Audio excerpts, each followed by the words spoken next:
Persada FM Radio Visual akan hadir sesaat lagi.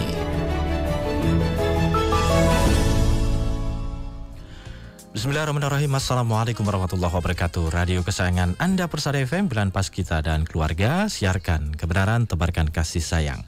Pendengar di manapun Anda berada, puji syukur kita panjatkan kepada Allah SWT di kesempatan yang berbahagia ini. Kita masih diberikan begitu banyak limpahan nikmat dan karunia-Nya. Mudah-mudahan kabar baik, sehat juga akan selalu senantiasa bersama kita semuanya. Dan pagi hari ini pendengar, kita bersama untuk edisi hari Senin 9 Zulqa'dah 1444 Hijriah atau di 29 Mei 2023. Pendengar di manapun Anda berada, kita bersama di kesempatan pagi hari ini dalam program Presisi, Prestasi, dan Edukasi.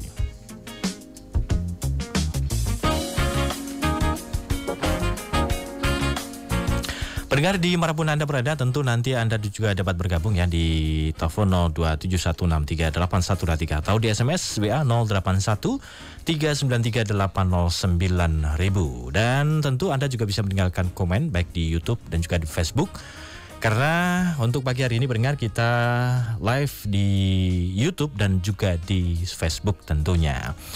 Dan pendengar di manapun Anda berada, alhamdulillah untuk tamu kita di kesempatan pagi hari ini sudah siap ini ya melalui aplikasi Zoom. Ada beliau Dr. Sri Wahyuni, SPKJ Biomed. Beliau adalah seorang psikiater klinik Imron Medika ya, yang ada di Boyolali. Dan sudah siap, kita sapa terlebih dahulu. Assalamualaikum warahmatullahi wabarakatuh, Ibu Dokter. Waalaikumsalam warahmatullahi wabarakatuh. Alhamdulillah, kabar baik dan sehat Ibu? Alhamdulillah Pak, Alhamdulillah sehat. Baik. Nah, Ibu, perbincangan kita ini tidak jauh dengan profesi yang Ibu tekuni saat ini ya, yakni tentang gejala dan pengobatan depresi efek perundungan atau bullying. Nah, ini tema yang coba kita ambil di kesempatan pagi hari ini Ibu ya. Ini menarik sekali Ibu karena tidak bullying ini bisa kita lihat ini kadang-kadang ini antara bullying, kemudian ini candaan, kemudian ini memang benar-benar niatnya untuk bully dan lain sebagainya. Ini nanti barangkali bisa dijelaskan loh Ibu ya untuk saudara-saudara kita semuanya kesempatan pagi hari ini. Nah Ibu, akhir-akhir ini yang barangkali perlu disampaikan ke pendengar semuanya ini Ibu tentang efek dari bullying, apakah memang menimbulkan depresi dan sebagainya ini Bu, bisa disampaikan dulu Ibu. Oke, terima kasih sekali. Sebelumnya saya ingin mengucapkan terima kasih kepada Persada FM ya, yang pada kesempatan kali ini sudah memberikan kesempatan kepada saya untuk sharing ya, untuk berbagi ilmu tentang sesuai dengan profesi saya sebagai psikiater, yaitu tentang bullying ya. Karena sebenarnya bullying ini adalah topik yang sangat menarik dan menjadi tanggung jawab kita semuanya ya. Artinya karena sebenarnya bullying itu bisa terjadi di mana saja dan mungkin secara tidak sadar kita pernah mengalami bullying atau mungkin kita pernah sebagai pelaku bullying tanpa sadar. Bisa menjadi pelaku, bisa menjadi korban ini Bu ya. Tanpa sengaja ya, tanpa sengaja kita gitu. Sadari. Makanya perlu edukasi, perlu sharing. Salah satunya adalah di presisi ini ya. Ya, betul sekali. Prestasi dan edukasi tentu saja ini sangat penting. Karena kita tahu bahwa perkembangan media sosial sangat luar biasa, tentu ada edukasi yang positif, ada edukasi yang negatif. Nah, edukasi yang negatif ini yang kadang-kadang bisa juga menimbulkan bullying gitu ya. Harus kita perhatikan betul ya. Mudah-mudahan apa yang saya sampaikan nanti bermanfaat dan bisa menjadi edukasi disebarkan ke masyarakat luas ya. Perlu kita ketahui data yang terbaru ya, bahwa bullying ini kejadiannya semakin hari semakin meningkat dan gimana ya, perlu keprihatinan kita bahwa Indonesia itu menurut penelitian pada tahun 2018 ranking 5 kasus bullying dari 78 negara terbanyak ya. Jadi juaranya juara bullying. Juara bullying ya. Peringkat 5 ya. Dan menurut data KPAI pada tanggal 13 Februari 2023 tercatat sebanyak 1.138 kasus bullying. Dan kalau kita amati bahwa bullying yang terungkap atau yang mungkin kalau sekarang bahasanya viral ya, yang terungkap, yang tertangani itu lebih sedikit. Istilahnya fenomena gunung es gitu ya.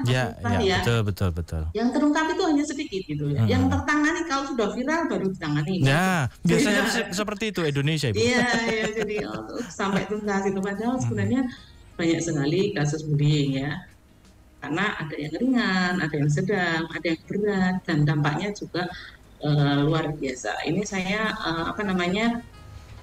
mengungkap fakta dulu ya. Ya, boleh. Fakta perundungan di Indonesia itu 2 dari 3 anak perempuan berusia 13 sampai 17 tahun pernah mengalami setidaknya 1 jenis kekerasan selama hidupnya. Ya. 2 dari 3 loh Pak. Ya. Jadi 2 dari 3 itu 2/3. Iya berarti kan. Mungkin sebagian besar yang pernah mengalami ya. Tetapi mungkin ada yang ringan, jadi bisa relief tanpa ditangani oleh profesional gitu ya. Atau copingnya dengan perkembangan waktu gitu kan. 3 dari 4 anak dan remaja yang pernah mengalami salah satu jenis kekerasan melaporkan bahwa pelaku kekerasan itu adalah teman sebaya. Bagian besar tuh koncone dewe gitu ya. Kalau nggak kena kan nggak bakal bully kan. Iya, biasanya gitu. Nah, prevalensinya itu 41% itu terjadi di sekolah. Sebagian besar sekolah SD. Jadi anak-anak yang masih kecil ya. Anak kecil itu kan mungkin ya masih banyak takutnya. Takutnya. Coping mekanismenya belum begitu bagus ya. Mau bilang orang tua nggak berani gitu. Bilang guru sekolah nggak berani. Dia juga nggak tahu kalau dia itu sebenarnya kena bully. Apalagi ada biasanya kadang-kadang wes engkau nggak dibolo. Nah, ini sebenarnya sudah pada ini ya, pada itu ya Ibu ya, bullying itu juga gitu ya. Ya istilahnya bolo-bolonan gitu ya. Nggak dibolo, dikecilkan. Itu kan nanti jenis-jenis bullying ya. Karena bullying itu sebenarnya banyak sekali ya. Mengapa bullying terjadi, jenis bullyingnya. Saya menginjak ke pengertiannya dulu ya. Jadi biar kita itu paham bullying itu sebenarnya apa sih gitu kan. Bullying adalah jadi bisa dilakukan oleh seseorang atau sekelompok orang atau geng atau gerombolan ya. Kalau anak-anak muda kan sekarang pakainya geng ya. Kalau di sekolah namanya geng gitu. Bahasa kerennya geng gitu aja ya. Dia itu merasa lebih kuat. Lebih berkuasa ya tuh, dengan sengaja ya, dia itu sengaja memang melakukannya itu untuk menyakiti, menakut-nakuti, merendahkan ya orang yang lebih lemah. Jadi di sini pada bullying ini ada 2, pelaku dan korban. Pelaku merasa lebih kuat, yang korban merasa lebih lemah. Biasanya pelaku dan korban itu mempunyai karakteristik yang berbeda. Nah, tindakan ini dipersepsikan oleh korban akan berulang lagi dan cenderung sering. Tetapi perlu kita ingat bahwa walaupun dilakukan sekali, tetapi kalau itu dampaknya permanen, itu disebut sebagai bullying. Lain loh Pak, antara bullying, bercanda, sama duel. Dampak yang terjadi pun nanti juga berbeda juga begitu ya, terhadap karakter anak masing-masing misalkan begitu. Iya. Jadi kalau misalnya korbannya ini bisa melawan gitu ya. Atau kita dibully tapi kita nggak ngefek, emang belum pikirin. Cuek itu gitu ya. Kalau misalnya dibully secara fisik gitu, kita melawan bukan bullying, namanya nanti jadi duel kan. Duel tadi. Gitu ya. Jadi sebenarnya bullying itu berasal dari kata bahasa Inggris bull. Bull itu banteng ya. Banteng ya. Kita bisa bayangkan banteng itu besar, kuat, punya apa nih namanya suhu ya? Ya, taring ya, apa taring? Budak gitu ya. Tanduk ya. Tanduk ya. Jadi banteng itu kan kuat ya istilahnya. Orang kuat membuli yang lemah gitu. Jadi yang kuat mengintimidasi yang lemah gitu. Jadi kayak termasuk menggertak ya, mengganggu ya. Seperti itu termasuk bullying ya. Atau penindasan seperti itu. Sebenarnya jenis-jenis bullying itu banyak sekali ya Pak ya. Salah satunya menurut PPA ada 6 kategori bullying. Tapi biar kita nanti ada sedikit jadi bullyingnya apa wae ya. Iya betul sekali. Karena banyak sekali yang tidak ketahuan, tidak terdeteksi kenapa ya. Karena misalnya kalau satu kontak fisik ya, bullying fisik. Kalau bullying fisik mungkin mudah diketahui. Kalau fisik itu kan misalnya ada yang dijambak, dicakar, ditendang, kalau tendang perutnya itu kan pasti kelihatan ada jejaknya gitu ya. Misalnya diantem gitu kan mengar gitu kan. Itu kalau bullying fisik lebih gampang dikenali gitu ya. Memukul, menendang, pokoknya yang berhubungan dengan fisik, menampar ya, mengunci seseorang dalam ruangan ya, mencubit, menggigit, ya, meludahi, merusak barang, itu kan kelihatan. Tetapi tidak semua yang menjadi korban bullying itu bilang, ngaku gitu. Kan misalnya gini nih, habis ditendang perutnya, sampai rumah kan tidak bilang ditendang gitu seperti itu kan tidak kelihatan kalau nggak dibuka. Misalnya di lengan kena baju kan juga nggak kelihatan betul. Tuh itu aja yang fisik, apalagi yang bullying psikologis gitu ya. Psikologis itu bullying fisik. Bullying fisik misalnya itu verbal dulu ya. Ya verbal. Tak verbal itu gampangnya diunek-unek gitu ya. Ya dikata-katain terus. Diseneni, dielek-elek gitu ya, difitnah, ya, direndahkan. Nah, biasanya bullying verbal ini yang menjadi awal. Padusek itu loh Pak. Ya. Dielek-elek sih, baru itu terus nanti membalas, terus buat geng, seperti itu berlanjut ya. Jadi verbal ini biasanya yang memicu terbentuknya bullying yang lainnya. Terus nanti di SMS ya, terus dicemarkan nama baik lewat medsos. Nah itu nanti jadi cyberbullying ya. Gitu ya. Ada namanya bullying non-verbal langsung. Ya. Misalnya gimana ya? Secara bahasa tubuh, secara body language, misalnya kita menampakkan wajah yang nggak suka gitu ya, sinis, terus perhatian kebolong terus gitu ya, seperti itu namanya bullying non-verbal ya. Ada juga cyberbullying, ini mungkin banyak ya Pak terjadi ya, karena sekarang dunianya kan dunia digital ya. Eranya era digital, semua bisa terjadi lewat digital. Ya. Misalnya video kita yang tidak baik disebarkan atau mungkin ya pokoknya yang berbau digital fungsinya untuk membuli orang lain itu namanya cyberbullying. Ya. Jadi lebih satu lagi ya Pak. Ya, apa itu Bu? Pelecehan seksual. Ini termasuk bullying. Ini kasusnya juga tidak sedikit ya. Biasanya terjadi pada anak-anak mungkin ya bawah umur itu kan oleh tetangganya, mungkin omnya, mungkin keluarga dekatnya, mungkin temannya. Nah, rata-rata anak-anak ini setelah dilecehkan, diintimidasikan gitu, diancam.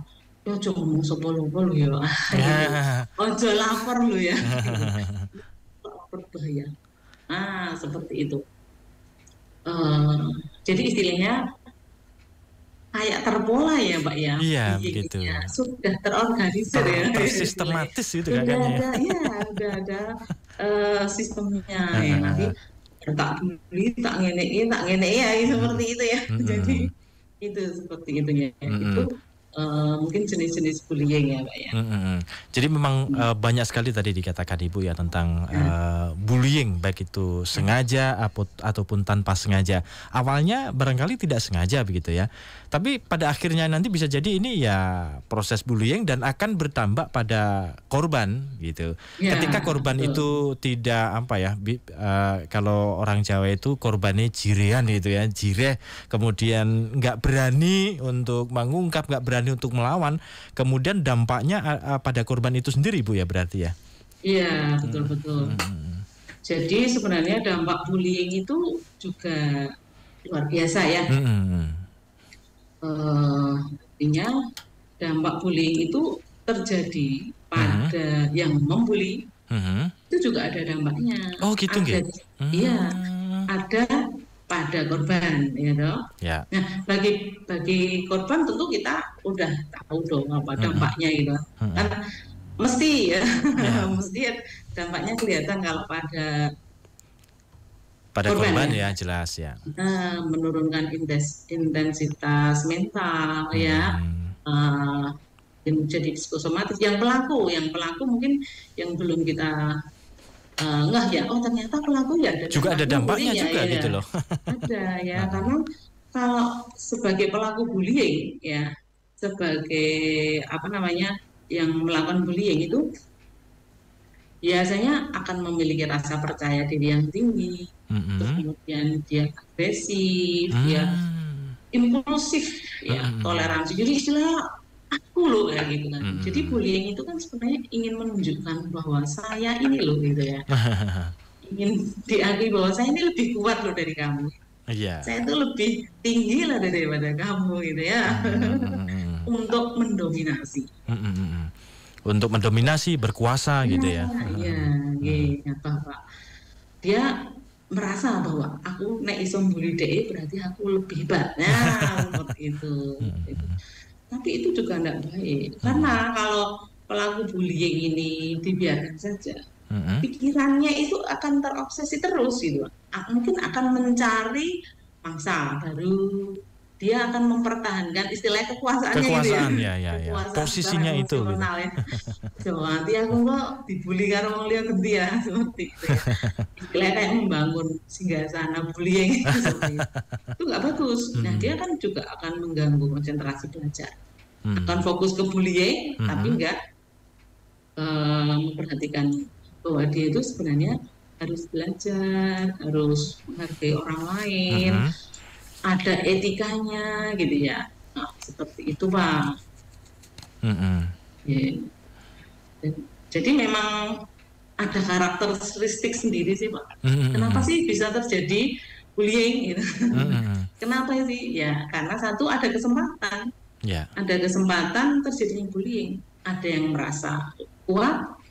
Nah, delala ini yang korban ini kok ya enggak balas. Gitu. Artinya dia merasa, gampangannya orang sini cemen ya Pak? Ya betul, cemen. Cemen ya, gitu. Berarti terus ini juga, berarti ini juga memberikan kesempatan orang yang sebenarnya tidak ada niatan untuk membullying, tapi karena barangkali ketika bergaul dengan orang yang dikatakan tadi cemen, nah kemudian ya secara tidak langsung pengen membuktikan saya ini kuat ternyata, saya ini bisa loh ya membuli dia ternyata gitu loh. Ini berarti kesempatan yang terjadi seperti itu Ibu ya. Iya, di samping itu juga minimnya pengawasan ya, dan rendahnya kepedulian. Jadi karena kan misalnya sekolah ya. Tidak mungkin ya istilah guru mengawasi semua muridnya dari segala aktivitasnya, kan bully tidak mesti di sekolah, mungkin pas di jalan, pas pulang, dicegat ya, dicegat, diajar di jalan, kalau nggak lapor kan tahu gitu ya. Punya pengawasan, terus rendahnya kepedulian ya. Jadi kadang-kadang temennya yang tahu tuh diam aja Pak. Cuma diam biasanya. Nggak berani negur, misalnya aku melawan malah aku juga dibully nanti ya. Biasanya gitu. Ya, itu dari bolone yang bully tadi. Yang bully. Ya. Walaupun sebenarnya hatinya menentang, juga diedukasi. Jadi begitu ya. Nah, kemudian Ibu, kemudian gejala depresi bully ini seperti apa, Ibu? Apakah bisa dideteksi atau mungkin bisa kita lihat begitu, Ibu? Dari gejala-gejala depresi bully tadi, Bu? Dampak bullying ya betul, dampak-dampak bullying. Jadi bullying itu dampaknya sangat banyak, baik dari secara fisik yang mungkin bisa kita lihat, dampak psikologis ya. Biasanya pada anak-anak, remaja dan dewasa itu berbeda ya, Pak. Ya. Kalau anak-anak itu kan masih kecil, misalnya SD atau TK ya, kena bully di sekolah. Anak-anak itu kan masih sensitif banget ya, biasanya dilok ke sidik, diarai sidik itu kan wis meneng gitu ya, takut gitu ya, nangis ya. Takut ya gitu ya. Depresi pada anak itu sering lepas dari pengawasan orang tua. Tidak disadari orang tua, sehingga tidak mendapatkan penanganan yang adekuat. Padahal bullying pada anak-anak itu istilahnya akan menimbulkan trauma atau dibawa sampai dewasa gitu ya. Iya, betul. Jadi dampaknya ini tidak hanya pada saat TK saja, bisa jadi SD, SMP. Ini nanti ada semacam masih trauma gitu, Ibu ya. Iya, misalnya pernah dilecehkan waktu SD atau TK itu sampai dewasa pun kadang-kadang sampai ada yang, saya punya pasien kayak gitu, dilecehkan SD, dia kan nggak bisa berbuat apa-apa nih, mau teriak nggak berani, ya mesti ditutup mulutnya. Mau bilang orang tua yang nggak berani, atau kadang-kadang paling ya ora percaya gitu kan. Terus akhirnya kan dipendam. Nah setelah dewasa dia sampai begini, saya sampai benci sama laki-laki, nggak mau nikah. Ya menganggap bahwa semua laki-laki itu sama gitu ya. Sampai segitunya, Ibu ya, artinya itu dampak. Segitunya ya. Jadi mungkin perlu kita ketahui juga, mungkin di sini juga ada ibu-ibu, calon ibu atau ibu ya, bahwa yang mungkin anak PAUD, anak SD gitu ya, itu kita lihat dulu ya. Biasanya ada perubahan. Kadang-kadang kalau nggak diperhatikan banget tuh nggak kelihatan. Misalnya biasanya anaknya ceria gitu ya Pak, ceria, mainan teman-teman, kok tiba-tiba datang dia gitu ya, murung gitu ya, terus malas komunikasi atau kadang-kadang kayak nangis. Nah seperti itu harus segera kita dekati gitu lah, apa ya gitu ya, atau mungkin malas sekolah, ini banyak kasusnya Pak. Oh iya, biasanya malah mau sekolah, wah nggak mau saya sekolah. Ini bisa jadi ada apa ya, penyebab itu salah satunya gitu. Kalau anak kita sekolah mungkin sebagai ibu rumah tangga ya, itu kan kita jangan marah duluan. Wah belum sekolah, males. Nah jangan gitu, kita tanya dulu kenapa gitu ya. Alasannya kan banyak. Nah kita sudah mulai berpikir kayak di sekolah kan di nasihat, biasanya rajin, pintar, kok tiba-tiba nilainya turun ya. Malah sekolah uga-uga. Nah ada juga yang keluhannya itu fisik Pak. Pagi, pokoknya begitu pagi mau berangkat sekolah nggak mau sekolah. Kenapa? Sakit perut, diare, jadi psikosomatik ya. Karena sebenarnya dia ada masalah nih di sekolah, nggak mau ketemu sama temennya yang bully. Tapi sebenarnya itu salah satu apa ya dampak gitu ya, secara tidak sengaja. Jadi orang tua ini harus pandai-pandai apa ya melihat kondisi anak, Ibu ya. Ini sebenarnya apa yang terjadi kalau terus-terusan begini misalkan, ini harus ada kecurigaan dulu, Ibu. Ya, maksud saya seperti itu. Saya berikan tanda-tanda yang bisa dilihat oleh orang awam ya, orang tua atau guru atau teman gitu kan. Jadi kita itu mulai sekarang belajar untuk peduli gitu ya, respect gitu ya, produk bekas itu ya, gitu, gitu ya. Jadi iki kok anggere anak harus sekolah kok mesti utangnya loro ya, gitu ya. Kayak ada sesuatu nih ya, apa nih ya? Apa karena gurunya galak, atau karena di ini sekolah, atau karena pelajarannya sulit. Nah itu kan nanti penanganannya berbeda. Penanganannya berbeda. Kayak dibully ya. Itu tadi. Jadi memang bullying ini suatu kasus fenomena gunung es juga. Yang bilang cuma sedikit. Ya, yang tertangani otomatis kan cuma sedikit ya Pak ya. Atau mungkin gejala yang lainnya sulit tidur, ada gangguan tidur, ya nggak bisa tidur seperti itu. Itu tanda-tanda yang mudah kita kenali. Nah, kembali lagi untuk depresi, karena kalau depresi kan yang diagnos kan psikiater ya Pak. Kalau kita kan yang penting tahu aja gejala-gejala awalnya. Kapan sih tiba ke psikiater? Nah, seperti itu. Jadi kita kembali lagi bahwa anak-anak itu yang pertama biasanya gejalanya itu rewel. Paling gampang rewel ya. Iki anak ini kok sakit akhir-akhir ini rewel ya, gitu. Pernah saya beberapa kali dapat kasus juga anak SD itu sukanya rewel, gampang rewel. Artinya biasanya itu ya plek gitu ya kalau mau sekolah tuh udah manut, Pak ya belajar. Jadi kok rewel gitu ya. Bisa bayangkan ya Pak? Iya, bisa. Kok ada aja alasannya gitu ya. Manifestasinya banyak gitu ya. Rewel, terus kemudian ada banyak keluhan fisik ya. Pokoknya kok ingat beda orang yang biasanya. Nah, seperti itu harus kita mulai. Beda lagi pada remaja, Pak. Pada remaja itu orangnya sensitifan. Ya, biasanya dia sidik nesu. Dia omongnya sidik nesu. Padahal suloyo gitu ya. Kemudian kadang hipersomnia, tidur terus. Bengi turu awan turu ya. Males-malesan gitu ya. Itu patut dicurigai gitu ya. Artinya barangkali pada saat bertemu dengan orang yang bully misalkan, ini tidak bisa mengungkapkan apa-apa, tidak berani mengungkapkan apa-apa. Nah, cara pengungkapannya adalah mungkin di rumah tadi bisa jadi gitu ya. Karena ya beraninya ya sama misalkan ibu, kemudian adik atau kakaknya gini, ini bisa jadi begitu Ibu ya. Iya, betul. Jadi istilahnya kan ya dengan bahasa tubuh tadi, dengan bahasa tubuh, dengan bahasa somatik ya, dengan bahasa emosi ya. Biasanya anak iki yo manut nurut bagus begitu kok diomongin sih dia nesu dia itu kita kan bisa merasakan ya, ini perbedaan emosinya jadi labil ya, gampang marah gitu ya. Nah, itu sebenarnya yang jadi temperamen. Oh iya, baik. Emosi ya.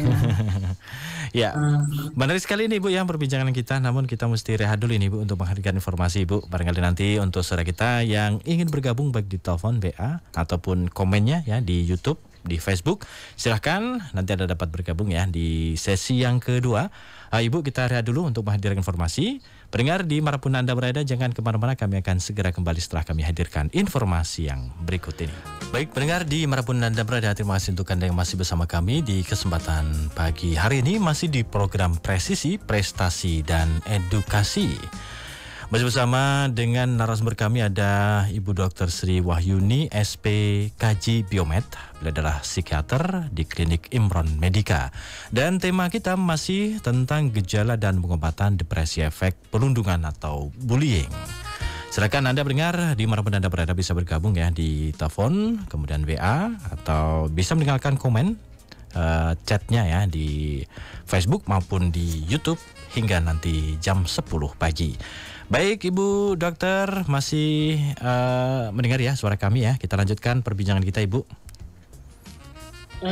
Siap Pak. Alhamdulillah. Tapi tidak terasa ya, udah 30 menit ya? Iya Ibu, ternyata obrolan kita ini tidak terasa loh Ibu. Banyak sekali topiknya. Biasanya kalau dengan pasien ini berjam-jam bisa jadi Ibu. Kalau itu tergantung tarifnya. Tergantung, oh gitu ya. Iya. Tergantung. Iya. Artinya memang dari setiap kasus yang ada, dari setiap permasalahan yang ada, tentu membutuhkan ini ya, solusi yang berbeda-beda juga begitu. Ya. Penerapan yang berbeda-beda dari setiap masalah yang ada ini, Bu ya. Betul. Ya, kita lanjutkan tadi, Bu. Memang apakah kebanyakan untuk bullying ini, perundungan itu terjadi di ini, Bu? Sekolahan begitu. Apakah juga terjadi bisa jadi di teman bermain di rumah misalkan, atau mungkin tempat tongkrongan misalkan gitu, Ibu? Jadi seperti yang saya sampaikan tadi ya, bahwa bullying ini bisa terjadi di mana saja ya. Di mana saja. Bisa di rumah, bisa di sekolah, bisa di tempat kerja, bisa di lingkungan, di mana saja bisa terjadi. Jadi bukan hanya anak-anak loh, orang tua pun bisa kena bully loh ya. Oh iya, tidak terasa gitu, Bu. Tanpa terasa ini, Bu. Kalau dibully terasa kan, Pak, karena ada dampak psikologisnya. Dirasakan ya, tertekan gitu ya. Mau berontak nggak berani gitu, mau melawan nggak berani. Nggak berani juga. Bilang mungkin malu. Ibu, sebelum kita lanjutkan ada yang telepon ini, Bu. Kita sabar dulu ini, Bu. Okay. Di 6381123. Halo, assalamualaikum. Waalaikumsalam warahmatullahi wabarakatuh. Alhamdulillah. Dengan siapa di mana ini? Dengan Ibu Ida di Solo. Ibu Ida di Solo, silahkan dengan Ibu Dr. Sri Wahyuni ini, monggo. Yeah. Assalamualaikum warahmatullahi wabarakatuh, dokter. Waalaikumsalam warahmatullahi wabarakatuh. Monggo Bu Ida, apa yang mau disampaikan? Jadi gini, beberapa hari yang lalu saat lagi ngobrol santai dengan anak, anak saya ini kelas 6 sekolah dasar. Jadi dia cerita di sekolah itu ditabrak oleh temannya dari belakang, begitu ya. Dan temannya ini lari, anak saya pas berdiri kayak gitu. Terus setelah itu teman yang menabrak ini selain menabrak itu juga mengatakan anak saya dengan kata-kata kasar begitu. Menyebut anak saya itu tolol gitu. Ini cerita dari anak saya. Kemudian hari selanjutnya teman yang sama ini menabrak anak saya lagi. Kali ini dari depan, kemudian disertai menyikut, mohon maaf ya, buah dada. Ini padahal kelas 6 ini masa-masa sedang sakit ya kalau karena berkembang itu. Jadi memang anak saya juga mengeluh ini sakit kayak gitu. Terus setelah selain ditabrak ini juga ternyata dia pas membuka bukunya ini ada temannya ini menulis. Jadi fulanah pelit dan jelek kayak gitu. Di bukunya anak saya ditulis seperti itu. Jadi fulanah ini menggantikan nama anak saya ya. Ini disertai gambar wajah menjulurkan lidah gitu. Jadi kayak mengejek. Nah, awalnya saya minta anak saya bersabar. Mungkin saja temannya ini tidak sengaja menabrak gitu kan.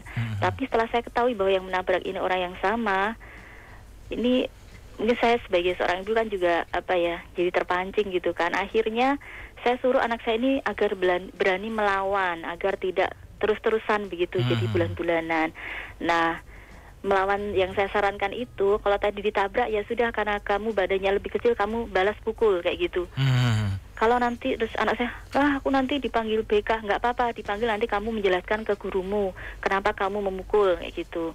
Jadi maksud saya melawan itu untuk menunjukkan bahwa anak saya itu juga punya keberanian, punya kekuatan dan tidak bisa diremehkan kayak gitu. Terus dari cerita anak saya juga ternyata selama ini mendapat julukan ejekan dari teman-teman sekelasnya, dan akhirnya adik-adik kelasnya pun juga ikut mengejek dengan ejekan yang sama kayak gitu.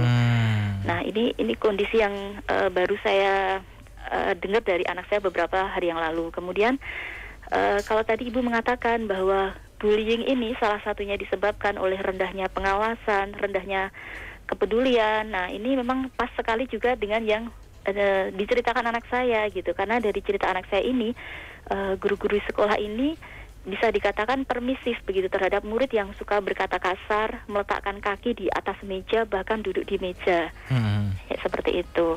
Nah di sela-sela cerita anak saya ini menangis dan saya sengaja menggali terus bagaimana kondisinya di sekolah.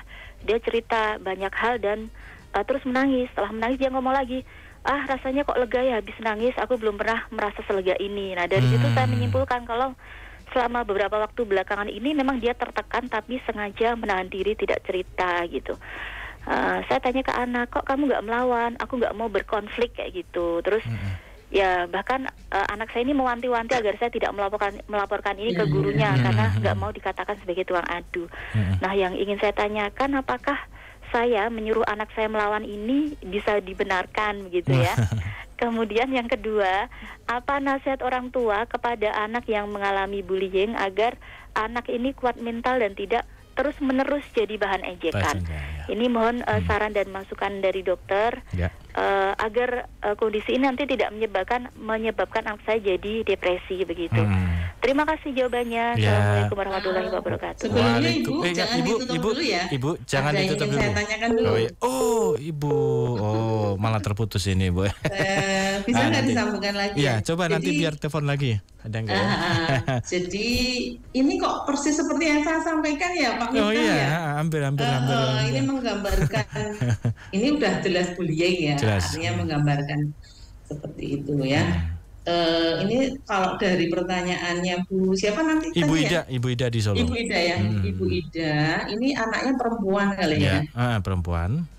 Anaknya perempuan. Bisa nggak disambungkan lagi ya biar lebih jelas ya? Kan ada beberapa informasi yang perlu saya gali juga gitu. Atau mungkin nanti next time bisa konsultasi. Ya, atau nanti bisa menghubungi lagi Ibu Ida ya. Coba menghubungi lagi. Ya. Kalau saya lihat dari apa yang Ibu sampaikan itu kan ya memang bullying ya. Karena apa ya terjadi berulang ya kan bukannya sekali nih ditabrak dari belakang, ditabrak dari depan ya toh. Itu berarti bullying fisik ya, ditabrak. Kemudian bullying verbal, dibilangin tolol gitu ya tadi ya. Iya, sampai segitunya gitu. Itu contohnya udah langsung ke kasus berarti ya. Ini bullying verbal langsung ini ya. Kemudian ada bullying verbal tidak langsung tadi yang ditulis bahwa fulana pelit dan jelek. Nah, seperti itu kan. Seperti itu. Jadi mungkin saya ingin tanya nih, sudah berapa lama? Coba. Halo. Sudah berapa lama terjadi? Waalaikumsalam.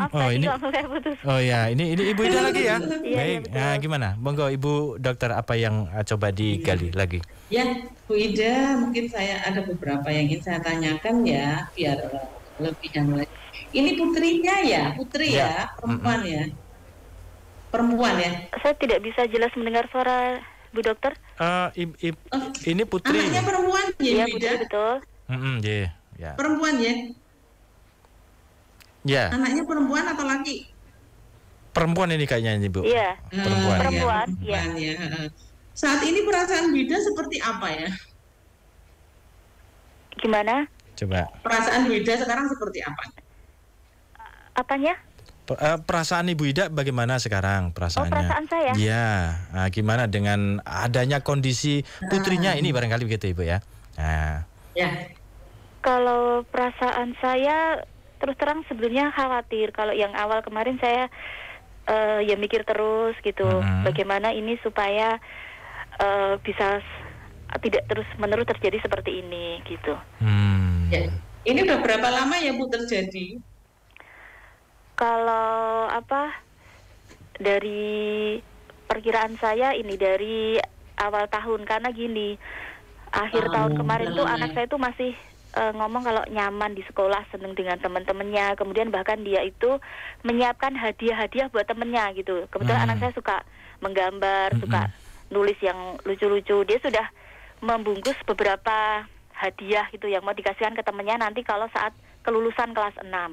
Nah, itu sampai lembur-lembur sampai malam gitu untuk temennya. Tapi ternyata beberapa hari setelah membungkus itu, dia putuskan tidak jadi gitu. Tapi saya nggak tanya tidak jadinya kenapa. Nah, itu mungkin terus ternyata baru terungkap kemarin ketika kita ngobrol-ngobrol itu, ternyata temennya itu ngibah gitu. Ngibah, dia membicarakan dari belakang, ngomong kalau anak saya itu kenapa ya si fulanah ini bodoh dan mudah dimanfaatkan. Nah, dari situ anak saya sakit hati gitu. Nah, mulai dari sekarang itu, mulai dari kejadian itu sampai sekarang dia bilang saya nggak punya bestie, nggak punya teman, nggak apa-apa, nggak punya circle gitu istilahnya. Dan tapi dia tetap sekolah, tetap semangat karena emang juga udah kelas 6 seperti itu. Ya, jadi kalau ini berarti putri Ibu ini termasuk masih bagus ya, artinya masih mau sekolah, bahkan masih mau bungkus. Ini mungkin saking baiknya ya, mungkin anaknya Ibu itu baik hati gitu ya. Jadi saking baiknya terus ada orang-orang lain yang itu tadi memanfaatkan kebaikannya. Jadi dari yang Ibu sampaikan tadi ini itu udah masuk bullying ya, udah masuk bullying. Nah, sekarang bagaimana langkah selanjutnya ya? Jadi gini Bu, kalau kita kita kan nggak bisa ya misalnya dalam sekali perkataan, oh ini melawan no gitu, ini tidak dibully kok, melawan ketik itu nggak mudah ya karena perlu treatment khusus ya bagaimana ini kan sudah istilah proses terbentuknya kepribadian, tapi ini masih dalam proses sih, belum terlambat sih. Jadi kalau saran saya yang pertama adalah membina komunikasi. Ibu udah bagus banget nih ya, udah ada komunikasi dengan anak mau cerita tuh udah bagus ya. Banyak sekali yang tidak mau cerita ya, sampai mungkin dewasa dia nggak pernah cerita. Ibu nggak tahu bahwa anaknya itu terjadi sesuatu, anaknya dibully. Banyak sekali loh orang tua tuh yang nggak tahu kalau anaknya dibully itu. Bahkan saya semalam tuh juga perenung, kayak aku kurang ngerti ya, anakku pernah mengalami bullying. sampai saya tanya, kamu dulu pernah mengalami bullying enggak, misalnya kamu gini gitu. Lah menurut ibu gimana? Malah jawabnya gitu. Ya jadi ibu udah bagus, saya acungin jempol ya bahwa ibu udah istilahnya peduli pada anaknya sampai anaknya cerita. Nah ini sebenarnya adalah langkah awal. Anak mau cerita sehingga orang tua tahu dan bisa bersikap yang terbaik. Ya mungkin kita tidak boleh emosi dulu ya. Anyel nih, sopo tuh sing ngendang sopo para nanti aja gitu dulu ya. Jangan gitu ya. Mungkin kita dulu anaknya kita gali secara baik. Kemudian kita harus berkomunikasi ya dengan sekolah ya. Bahwa anak saya terjadi seperti ini, bagaimana langkahnya. Nah, ini jadi sekolah memang harusnya ini Pak Miftah harus punya istilahnya tim ya, tim anti bullying ya istilahnya, stop bullying ya gitu ya. Jadi harusnya ada SOP-nya kalau ada. Jadi yang disebut bullying ini nanti kalau ada bullying langkahnya seperti apa, timnya yang menangani bagaimana gitu kan. Karena bullying ini tidak bisa ditangani sendiri gitu, nggak bisa ya. Misal ibu sendiri menangannya agak susah ya, karena ini kan berhubungan ya. Nah, jangan sampai kita membiarkan bullying. Udah, gue ngalau jangan ya. Jadi betul yang saya katakan tadi bahwa anak itu satu malu, nggak berani ngomong, takutnya ngomong bu masalahnya jadi gede. Aku dipanggil BP, aku diarahin cemen, tukang pradul ya, nggak apa-apa. Jadi itu yang perlu diluruskan, anak itu harus. Karena kalau ini dibiarkan, efeknya ada korban lain. Saya kira mungkin bukan hanya anak ibu sendiri, mungkin ada anak. Terus yang kedua, kita memberikan pendidikan kepada yang pelaku bullying agar dia tidak bersikap seperti itu terus. Ya. Ini kan masih kecil nih, masih SD loh ya. Nanti kalau dibiarkan, SMA tambah jadi bullying, nanti kalau besar jadi apa? Ya, seperti itu kajiannya. Jadi itu memberi pelajaran, memberi edukasi mungkin ya. Jadi si pelaku bullying ini sebenarnya juga perlu treatment, perlu terapi. Mungkin dia pernah mengalami bullying sebelumnya. Jadi kan istilah kayak berantai gitu loh Pak. Dia dibully orang, kemudian dia bully orang lain. Nah seperti itu ya. Jadi ini harus kita putus rantainya ya. Jadi komunikasi dengan sekolah, mungkin nanti perlu dengan anaknya. Mungkin juga perlu dengan orang tua siswa. Nah itu memang ribetnya di situ. Tapi itu harus kita lakukan gitu loh. Kalau enggak ya kan berjalan terus bullying. Istilahnya kita nggak mau peduli. Ya, jadi memang harus diselesaikan. Terus yang kedua kita tetap monitor evaluasi apa yang terjadi pada anak kita gitu ya, anak Bu Ida ya kan baru menangis, terus kemudian ya mesti merasa dilecehkan. Nah itu perlu kita kuatkan emosionalnya, kepribadiannya. Terus dia harus diberi kepercayaannya bahwa kamu aman cerita sama mama, ya. Cerita aja apa yang terjadi. Takutnya nanti berlanjut gitu ya. Seperti itu ya. Jadi memang tetap dikawal, tetap dilanjuti, diselesaikan. Mungkin juga dilihat nanti ada tanda-tanda depresi enggak gitu ya, yang tadi ya. Kadang-kadang gejala depresi juga nggak nampak sih. Seperti itu. Tapi kalau untuk gejala depresi yang paling bisa kita lihat ini seperti apa Ibu?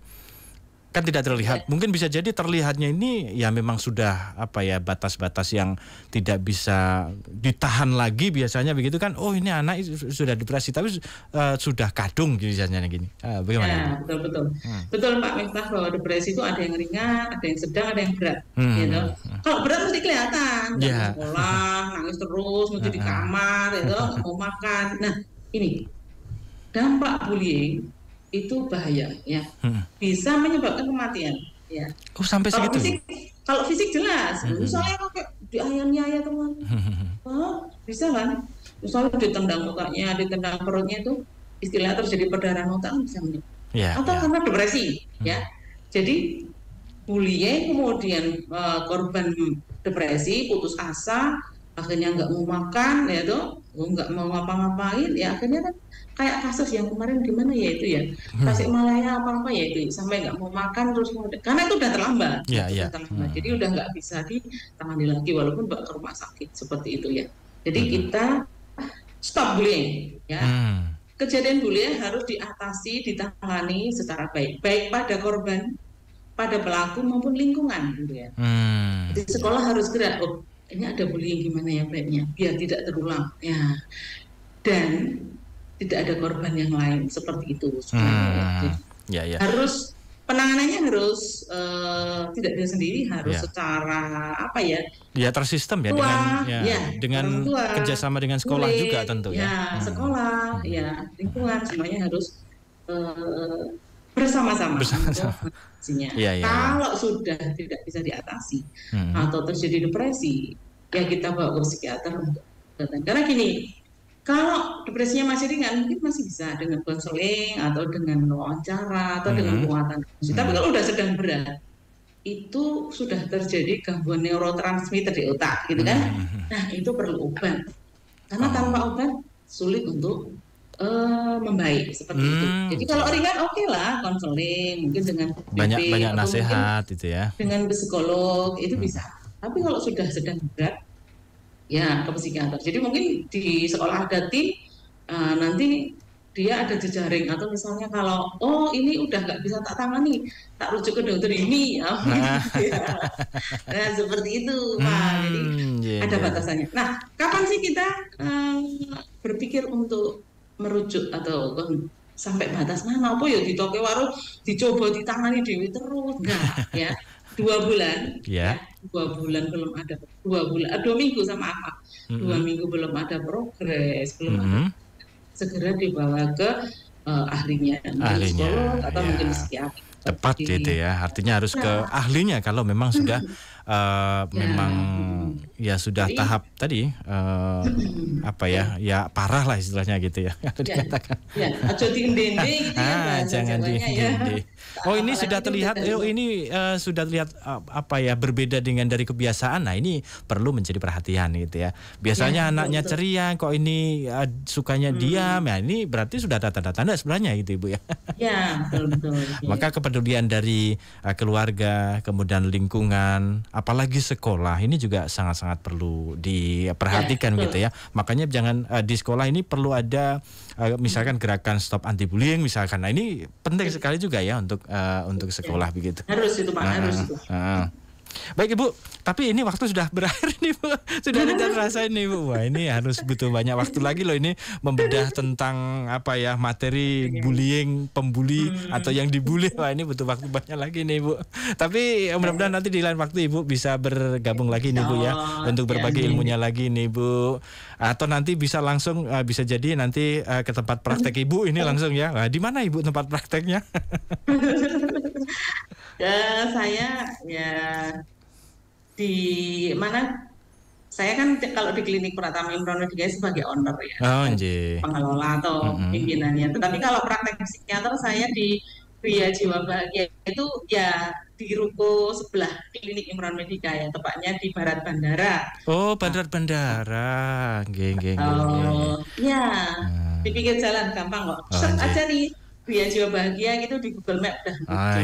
Baik. Mudah-mudahan nanti kalau ada masalah-masalah tentang psikologi, psikiater, nanti bisa langsung ke Bu Dokter Juni ya. Baik. Terima kasih nih Bu waktunya ya. Mohon maaf ini karena keterbatasan waktu. Nanti mudah-mudahan di lain kesempatan bisa disambung lagi. Ini Bu, selamat beraktivitas kembali. Mudah-mudahan sehat selalu. Assalamualaikum warahmatullahi wabarakatuh. Waalaikumsalam warahmatullahi wabarakatuh. Semoga kita semuanya sehat ya Pak ya. Amin. Baik sehat secara selalu. fisik, Ya. Sehat secara fisik, psikologis sosial penting. maupun spiritual. Iya, itu penting ya. Dunia dan akhirat. Amin ya rabbal alamin. Amin. Terima kasih, matur nuwun. Baik pendengar dimanapun Anda berada, demikian kebersamaan kita untuk program Presisi pagi hari ini. Mudah-mudahan bermanfaat dan akhirnya kami undur diri. Terima kasih bersamanya. Sesungguhnya hanya orang-orang yang bersabarlah yang dicukupkan pahala mereka tanpa batas. Billahi taufiq wal hidayah. Wassalamualaikum warahmatullahi wabarakatuh. Radio Persada FM.